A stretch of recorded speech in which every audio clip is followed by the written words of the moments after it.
Immigration विभागाकडून Bavdhan police Sheetal तेजवानीची माहिती मागवणार। शीतल तेजवानी परदेशात असल्याचा पोलिसांना संशय। पुण्यातील जमीन व्यवहार प्रकरणी निलंबित तहसीलदार सूर्यकांत येवले यांच्या पूर्वीच्या आदेशांची चौकशी होणार।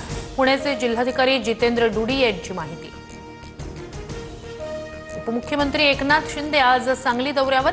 सांगलीमध्ये आज बैलगाडा शर्यतीचा थरार रंगणार। थार आणि स्कॉर्पिओ कारसह आकर्षक बक्षिसं। पालिका निवडणुकीच्या पार्श्वभूमीवर पवारांची राष्ट्रवादी ॲक्शन मोडमध्ये पक्षाकडून इच्छुक उमेदवारांचे अर्ज मागवण्यास सुरुवात। गेल्या 2 दिवसात 73 अर्ज प्राप्त। निवडून आलेल्या नगरसेवकांनी समाधानकारक काम न केल्यास राजीनामा घेऊ। उदय सामंतांचा महायुतीच्या नगरसेवक पदाच्या उमेदवारांना थेट अल्टिमेटम। नाशिकच्या निफाडमध्ये कोठुरे शिवारात बिबट्याची दहशत। बिबट्याचा कुत्र्यावर हल्ला। नागरिकांमध्ये भीतीचं वातावरण। घटना सीसीटीव्ही कॅमेऱ्यात कैद।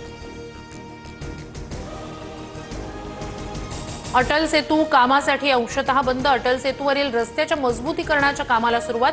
नवी मुंबईच्या दिशेने जाणाऱ्या काही भागाचं मजबूतीकरण सुरू। डोंबिवलीत फ्रेंडशिप रन 2025चं आयोजन। रवींद्र चव्हाण, अभिनेता गश्मीर महाजनीसह बॉक्सर विश्वविजेत्या साक्षी चौधरी उपस्थित। रेल्वेच्या तिन्ही मार्गांवर आज मेगा ब्लॉक। मध्य रेल्वेवर माटुंगा ते मुलुंड, हार्बर मार्गावर कुर्ला ते वाशी आणि पश्चिम रेल्वेवर सांताक्रूज ते गोरेगाव दरम्यान जम्बो ब्लॉक। राज्यातील तापमानात घट, पावसाची शक्यता धुसर। गारठा आणखी वाढण्याचा अंदाज।